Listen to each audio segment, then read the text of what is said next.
Hello students, आज हम start करेंगे जो हमारा चैप्टर है क्लास 9 का जर्नी इनसाइड एटम। उसमें सबसे पहले उन्होंने बताया है कि किस तरीके से हमारे सब एटॉमिक पार्टिकल्स की डिस्कवरी हुई और कौन कौन से मॉडल्स दिए गए। ठीक है, ऑलराइट, चलिए स्टार्ट करते हैं। तो सबसे पहले हम पढ़ेंगे हिस्ट्री ऑफ इलेक्ट्रॉन। नाउ अभी तक आई गेस अगर आपने इस चैप्टर को पढ़ा है तो आपने पढ़ा होगा कि J Thomson discovered the electron. That is the statement is correct, but before that मैं आपको कुछ बताना चाहता हूं। एक हमारे साइंटिस्ट थे, ठीक है, जिनका नाम था, ये साइंटिस्ट है, इनका नाम था जॉर्ज जॉन स्टोन स्टोनी। नाम बहुत बढ़िया है इनका, George John stone stony. Alright, तो ये कुछ अभी जब आप हायर क्लास में जाओगे तो आप पढ़ोगे फैराडे के लॉज होते हैं। ठीक है, तो ये फैराडे के लॉ पे स्टडी कर रहे थे, फैराडे के लॉ को स्टडी कर रहे थे। तो ये जानना चाह रहे थे कि जो इलेक्ट्रिसिटी होती है या इलेक्ट्रिक चार्ज होता है उसकी बेसिक यूनिट क्या है। जैसे फॉर एग्जांपल हमारी बॉडी की या लिविंग ऑर्गेनिजम्स की बेसिक यूनिट क्या है, सेल। इसी तरीके से वो जानना चाह रहे थे कि एक जो आपका इलेक्ट्रिक चार्ज होता है, ठीक है, या इलेक्ट्रिसिटी होती है, ठीक है, इसकी बेसिक यूनिट या इसकी फंडामेंटल यूनिट क्या है। ऑलराइट, इसकी बेसिक या फंडामेंटल यूनिट क्या है। तब इलेक्ट्रिक चार्ज। ऑलराइट, तो उस समय इन्होंने कहा कि चलो जो भी इसकी यूनिट है इसको मैं एक नाम दे देता हूं। इलेक्ट्रिक लिया उन्होंने और उसके आगे जोड़ दिया ऑन। तो इन्होंने कहा कि ये इलेक्ट्रॉन कही जाएगी। अब ऐसा नहीं कि उनके दिमाग में कुछ आया कि अरे इलेक्ट्रॉन कोई वर्ड होगा। इलेक्ट्रॉन ये जो डिराइव किया वर्ड, ये ग्रीक वर्ड से डिराइव है, ग्रीक वर्ड। ठीक है, ग्रीक वर्ड क्या है, वो ग्रीक वर्ड है इलेक्ट्रॉन, ELEKTRON, इलेक्ट्रॉन। ठीक है, नाउ इस ग्रीक वर्ड का मतलब होता है एम्बर। ठीक है, एम्बर क्या होता है बेटा। एम्बर आपने सुना होगा रेजिन के बारे में। ठीक है, रेजिन जो प्लांट जो हमारे ट्रीज से निकलता है, ठीक है, तो जब ये रेजिन फॉसिलाइज हो जाता है, फॉसिल का मतलब समझते हैं, जब ये प्लांट से निकलने के बाद सालों तक किसी चीज के अंदर दबा रहे, प्रिजर्व रहे, तो इसे बोलते हैं कि फॉसिल बन चुका है। ठीक है, तो ये फॉसिलाइज हो जाता है तो ये उसके बाद ऐसा दिखाई देता है कुछ इस तरीके से। This is your amber. अब इसके डिफरेंट शेप्स हो सकते हैं एम्बर के। ठीक है, ये इस शेप का है। नाउ अगर इस एम्बर को आप किसी वूल के साथ या किसी क्लॉथ के साथ रब करते हैं, ठीक है, तो इसके पास प्रॉपर्टी आ जाती है कि ये पेपर के पीसेस को या स्ट्रॉज को अट्रैक्ट कर सकता है। ठीक है, इसको बोलते हैं हम क्या, इसको बोलते हैं हम स्टैटिक इलेक्ट्रिसिटी। इसके अंदर एक टेंडेंसी डेवलप हो जाती है कि ये किसी भी पार्टिकल को अपनी तरफ इस तरीके से पेपर या स्ट्रॉ वगैरह को अपनी तरफ अट्रैक्ट कर सकता है। नाउ स्टैटिक इलेक्ट्रिसिटी का कॉन्सेप्ट है, ये बहुत पहले का है। ठीक है, 1800 से पहले से चलता हुआ आ रहा है। तो लोगों को उस समय पता था कि अगर आप एम्बर को किसी वूल के साथ रगड़ते हैं या किसी क्लॉथ के साथ रगड़ते हैं तो उसमें एक प्रॉपर्टी आ जाती है, एक कह सकते हैं चार्ज डेवलप हो जाता है, जिसकी वजह से ये पेपर या स्ट्रॉ के पार्टिकल्स को अट्रैक्ट कर सकता है। ठीक है, तो वहां से अब उन्होंने कहा कि मैं मान लेता हूं जो भी इस यहां पर ट्रांसफर हो रहा है, ठीक है, जो भी चीज यहां पर ट्रांसफर हो रही है, तो उन्होंने कहा let's call it an electron, क्योंकि इलेक्ट्रॉन का मतलब होता है एम्बर और एम्बर के पास ये स्टैटिक इलेक्ट्रिसिटी की प्रॉपर्टी होती है। तो अगर कोई पूछे कि इलेक्ट्रॉन नेम किसने दिया था, so the name electron was given by George Johnstone stony. लेकिन अभी तक इलेक्ट्रॉन एज अ पार्टिकल की डिस्कवरी नहीं हुई थी। ठीक है, ये मैं बात कर रहा हूं कब की, उन्होंने कब दिया नाम, ये उन्होंने नाम दिया 1891 में। ठीक है, तो अभी तक इलेक्ट्रॉन की कोई भी डिस्कवरी नहीं हुई है।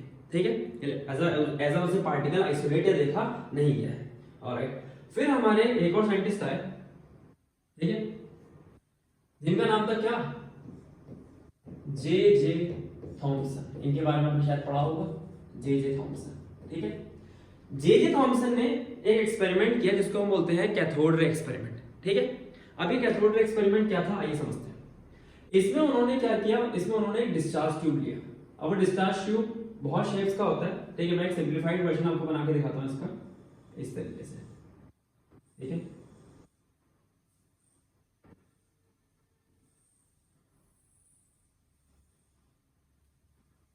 इसके बाद इस तरीके से। अब ये डिस्चार्ज ट्यूब था, ये किसका बना होता है? ये बना होता है ग्लास का, ठीक है, ग्लास का बना होता है डिस्चार्ज ट्यूब। अब है क्या ये पूरा, क्या है ये बेटा? पूरा है आपका डिस्चार्ज ट्यूब। अभी बताऊंगा सब कुछ क्या है, कैसे है, क्यों है, ठीक है। Discharge tube. अब इस डिस्चार्ज ट्यूब में क्या होता है? इस डिस्चार्ज ट्यूब में एक एरिया होता है जहां पर इन्होंने लगाया क्या, यहां पर इन्होंने लगाया एक वैक्यूम पंप।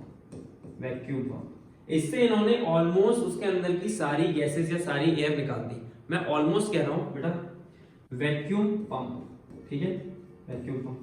यानी थोड़ी सी गैस इसके अंदर रह गई थी, थोड़ी गैस इसके अंदर रह गई थी ना। उसके बाद इन्होंने यहाँ पर एक इलेक्ट्रोड लगाया, एक टर्मिनल जिसे हम कह सकते हैं, एक इलेक्ट्रोड लगाया, ठीक है। और यहाँ पर एक इलेक्ट्रोड यहाँ पर लगाया और इसी तरीके से एक इलेक्ट्रोड इन्होंने यहाँ पर लगाया।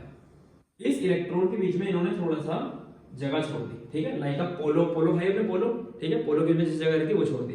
अब इन्होंने इस इलेक्ट्रोड को बैटरी के नेगेटिव टर्मिनल से जोड़ दिया, ठीक है, बैटरी के नेगेटिव टर्मिनल से जोड़ दिया। और ये वाला जो इलेक्ट्रोड था इसको बैटरी के पॉजिटिव टर्मिनल से जोड़ दिया। लगभग इस बैटरी की पावर अराउंड 10 से 10,000 टू 12,000 वोल्ट्स रही, ठीक है, इतनी पावर थी या इतना वोल्टेज था इस बैटरी का, 10 से 12,000 वोल्ट। अब जो टर्मिनल, जो इलेक्ट्रोड उन्होंने नेगेटिव वाले से जोड़ा उसको हम बोलते हैं क्या? उसको हम बोलते हैं कैथोड, कैथोड। और जो उन्होंने जोड़ा पॉजिटिव वाले से इसको बोलते हैं हम एनोड, एनोड। अब इसके अंदर जो गैस थी बेटा, जब उन्होंने ऑलमोस्ट सारी गैस निकाल ली तो थोड़ी सी गैस बची। अब हम जानते हैं कि जो गैस होती है उसका कोई फिक्स शेप या फिक्स वॉल्यूम नहीं होती है, वो जिस भी सब्सटेंस के अंदर जाती है उसको एंटायरली ऑक्यूपाई कर लेती है। अब अगर यहाँ पर थोड़ी सी गैस है यानी उसके पार्टिकल्स क्या हो जाएंगे, अब एक दूसरे से दूर दूर हो जाएंगे इस पूरे को क्या करने के लिए, ऑक्यूपाई करने के लिए। यानी यहां पर जो उन्होंने गैस यूज करी वो कैसी थी? Gas at low pressure.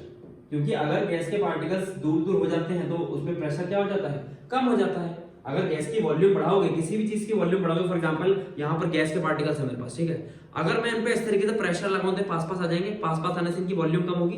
लेकिन अगर वहीं पे मैं इन पे प्रेशर रिलीज कर दूं, प्रेशर हटा दूं, प्रेशर कम कर दूं तो ये दूर दूर चले जाएंगे, यानी इनकी वॉल्यूम बढ़ जाएगी।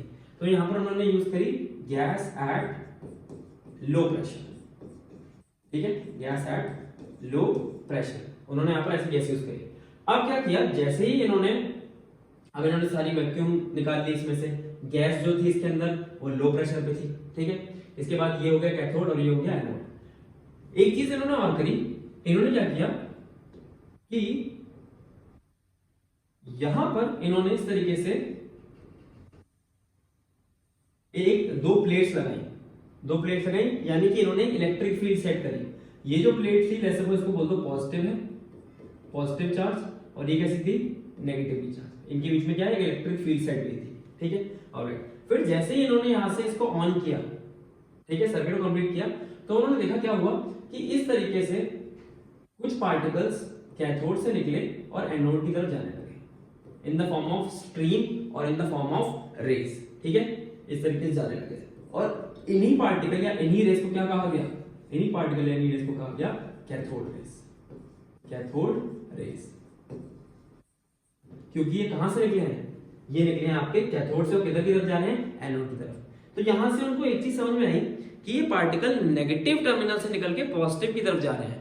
तो इनको लगा कि हाँ, ये पार्टिकल्स कैसे होने चाहिए, अगर ये नेगेटिव से निकलकर पॉजिटिव की तरफ जा रहे हैं, यानी ये पार्टिकल खुद में कैसे होने चाहिए, ये पार्टिकल खुद में होने चाहिए नेगेटिव, ठीक है। उसके बाद इसको फर्दर कंफर्म करने के लिए उन्होंने आगे क्या लगा रखी है, इलेक्ट्रिक फील्ड सेट कर रखी है। अब आप बताओ कि पॉजिटिव चार्ज होगा वो किसकी तरफ, या नेगेटिव चार्ज होगा वो किसकी तरफ अट्रैक्ट होगा, पॉजिटिव की तरफ, नेगेटिव की तरफ। डेफिनेटली अपोजिट चार्ज अट्रैक्ट करते हैं, सेम चार्जेस रिपेल करते हैं। तो अगर ये नेगेटिव है तो ये जो आपकी इस तरीके से स्ट्रीम जा रही है, ये स्ट्रीम किधर की तरफ मुड़ जानी चाहिए। तो ये स्ट्रीम बेटा इस तरीके से पॉजिटिव की तरफ क्या हो जानी चाहिए, बेंड हो जानी चाहिए। और उनके एक्सपेरिमेंट में भी यही हुआ कि जो स्ट्रीम जा रही थी पार्टिकल्स की कैथोड रेस, ये किधर की तरफ बेंड हो गई, पॉजिटिव वाली इलेक्ट्रिक फील्ड की तरफ बेंड हो गई, जिससे उनको कंफर्म हो गया कि जो पार्टिकल्स निकले हैं ये कैसे हैं, these are negatively charge particles. अब उन्होंने क्या किया था, उन्होंने यहाँ पर इस तरीके से उन्होंने यहाँ पर एक फ्लोरोसेंट शीट लगा दी थी। कैसी शीट, फ्लोरोसेंट शीट, ठीक है। फ्लोरोसेंट शीट लगाने का उनका पर्पस ये था कि जब ये कैथोड रेज इस तरीके से जाएंगी तो यहाँ पर इस तरीके से इस पर जब टकराती हैं तो टकराने पे यहाँ पर लाइट एमिट करती है, तो जिससे उन्हें पता चल गया कि ये रेज यहाँ से तो सीधी जा रही थी, लेकिन अब जाना उन्हें सीधी चाहिए था, अब लाइट यहाँ पर एमिट हो रही है, यानी किधर की तरफ बेंड हो गई है, ये ऊपर की तरफ बेंड हो गई है, पॉजिटिव की तरफ अट्रैक्ट हो गई है, जिससे उनको कंफर्म हो गया कि जो कैथोड रेज है इसमें जो पार्टिकल्स हैं वो कैसे हैं, नेगेटिवली चार्ज है। अब दूसरी बात कि यहाँ पर जो ये पार्टिकल्स हैं ये विजिबल नहीं है, ठीक है, ये विजिबल नहीं, बहुत जैसे बुक्स में एनसीईआरटी में दिखाए देते हैं उसको कि ग्रीन कलर की जा रही है, ऐसा विजिबल नहीं है। अगर वो यहाँ पर इस तरह की फ्लोरोसेंट शीट ना लगाते हैं, ठीक है, तो उनको पता नहीं चलता कि पार्टिकल किधर की तरफ बेंड हुए, क्योंकि यहाँ पर लाइट एमिट हुई, अब होनी यहाँ चाहिए थी लाइट एमिट, लेकिन वो यहाँ रही, यानी रे कैसे हो गई है, बेंड हो गई है। तो अगर फॉर एग्जांपल कभी इसके अंदर कोई ग्लो दिखता भी है तो that is due to gas, that is due to gas, कि जब ये इलेक्ट्रॉन्स गैस के पार्टिकल्स के साथ कोलाइड करते हैं, टकराते हैं, ठीक है, तब क्या होता है, तब इनको आयंस में कन्वर्ट करते हैं और इसमें से लाइट एमिट होती है, ठीक है। ऑलराइट, इसीलिए हम इसको बोलते हैं डिस्चार्ज ट्यूब। डिस्चार्ज का मतलब होता है बेटा ट्रैवल और movement of charge, travel of charge through gas. जब गैस के थ्रू चार्ज मूव करता है तो उसको हम बोलते हैं कि यहाँ पर डिस्चार्ज हो रहा है या डिस्चार्ज बन रहा है, ठीक है। और अभी मैं इसकी आपको एक वीडियो भी दिखाऊंगा कि किस तरीके से, दो that is animated video, but हाँ ठीक है, कुछ पूरा लॉजिक समझ में आएगा। तो यहाँ पर क्या हुआ, अब उन्होंने ये गैस को लो प्रेशर पे क्यों रखा, ठीक है। अब देखो फॉर एग्जांपल लेट्स सपोज यहाँ पर वो गैस हाई प्रेशर पे रखते हैं तो गैस के पार्टिकल्स पास होते हैं, तो इलेक्ट्रॉन क्या करते हैं, उनसे बार बार टकराते हैं, तो वो सही से मूव नहीं हो पाते और ये स्ट्रीम उन्हें सही से नहीं मिल पाती, बहुत सारे पार्टिकल पहले ही टकरा के अपनी एनर्जी को क्या करते हैं, लूज करते हैं। इसलिए उन्होंने क्या किया, उन्होंने गैस को रखा लो प्रेशर पे, जिसकी वजह से पार्टिकल्स दूर दूर हो गए और इन इलेक्ट्रॉन्स का इन गैस के पार्टिकल्स के साथ कोलिजन जो था वो क्या हो गया, कम हो गया, जिसकी वजह से ये अच्छे से एक्सेलरेट कर पाए, अच्छे से मूव कर पाए, ठीक है। और दूसरी चीज, जब भी डिस्चार्ज में जब भी किसी चार्ज को मूव कराना है गैस के लिए, तो आपको क्या लगानी पड़ेगी, इलेक्ट्रिक फील्ड या इलेक्ट्रिक पोटेंशियल सेट करना पड़ेगा, तभी ये चार्ज मूव करेंगे, otherwise they will not move through it, ठीक है। इतनी स्पीड से इस तरीके से ये मूव नहीं करेंगे। तो ये था उनका कैथोड रे एक्सपेरिमेंट। इससे उन्होंने ये पता लगाया कि ये जो कैथोड रेज होती हैं ये नेगेटिवली चार्ज पार्टिकल्स की बनी होती है, ठीक है। एंड लेटर ऑन इन्हीं नेगेटिव पार्टिकल्स को क्या कहा गया, जॉर्ज जॉन स्टोनी का नाम उठाया गया, दैट इज इलेक्ट्रॉन। तो इन पार्टिकल्स की डिस्कवरी किसने करी, electron as a particle discover किसने किया, जे थॉमसन ने। इलेक्ट्रॉन को नेम किसने दिया था, जॉर्ज जॉन स्टोनी ने, ठीक है। ऑलराइट, तो यहां पर क्या क्या है इसके बारे में देख लेते हैं। Thomson used the discharge tube containing gas at very low pressure, ठीक है। The tube had two electrodes, एक cathode negative charge, anode positive charge, ठीक है। A high potential difference was applied between electrodes, producing an electrical discharge through the low pressure gas, ठीक है। उन्होंने electrode लगाए, high potential यानी battery का जो वोल्टेज था बहुत हाई था, ठीक है। Electrons were emitted from the cathode and accelerated toward the anode। अब तो हमें इलेक्ट्रॉन्स बोल रहे हैं, but at that time J Thomson ने उन्हें इलेक्ट्रॉन्स नहीं कहा था, बाद में लोगों ने कहा कि हाँ जॉर्ज जॉन स्टोनी ने भी इसकी बात करी थी, इन्होंने डिस्कवर किया, मिला के बता दो पार्टिकल्स क्या हैं, दीस पार्टिकल्स आर इलेक्ट्रॉन्स। इसके बाद this stream was called cathode ray, ये जो पार्टिकल की स्ट्रीम थी इसको क्या कहा गया, cathode rays. The cathode rays were not themselves visible, मैंने बोला कैथोड रेज विजिबल नहीं होती बेटा, इलेक्ट्रॉन को कोई कलर नहीं है, बुक में दिखा देंगे हरा पीला नीला, but that is not electron, electron का कोई भी कलर नहीं होता, किसी एटम का कोई कलर नहीं होता। Now there presence could be detected when they struck fluorescent screen, बताया फ्लोरोसेंट स्क्रीन लगाई थी and emitted light, light emit कर रही थी, जैसे पड़ रही थी वहां पर लाइट एमिट हो रही थी, उन्हें पता चल रहा था कि पार्टिकल्स आके टकरा रहे हैं। Thomson place charge plates around the path of the rays, अभी हमने देखा चार्ज प्लेट्स रखी उन्होंने, एक पॉजिटिव नेगेटिव, जिसकी वजह से इलेक्ट्रिक फील्ड सेट हुई इनके बीच में। these the rays were deflected towards the positively charged plate. देखो हो गई पॉजिटिवली चार्ज की तरफ डिफ्लेक्ट, पॉजिटिवली चार्ज प्लेट, ठीक है। This showed that the particles in cathode rays carried a negative charge and these particles later became known as electrons. Alright, तो उनका जो एक्सपेरिमेंट था बेटा वो कुछ इस तरीके का था, देखो इस वीडियो में।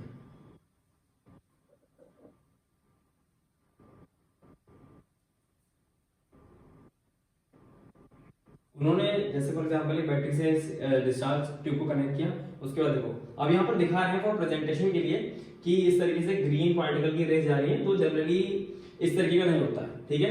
यहाँ पर उन्होंने बहुत हाई वोल्टेज लगाया जिसकी वजह से गैस में आयनाइजेशन हो गया है, ठीक है, जिस वजह से आपको ऐसा दिख रहा है, बट जनरली जो ये स्ट्रीम होती है इनविजिबल होती है, दिखाई नहीं देती। यहाँ पर जस्ट फॉर डेमोन्स्ट्रेशन पर्पस दिखाया गया है कि इस तरीके से स्ट्रीम चलती है। तो एक बार और देख लो इसको, कैथोड से निकल रही है, एनोड की तरफ जा रही है, पीछे फ्लोरोसेंट शीट पे पड़ रही है, ठीक है। ऑलराइट, चलिए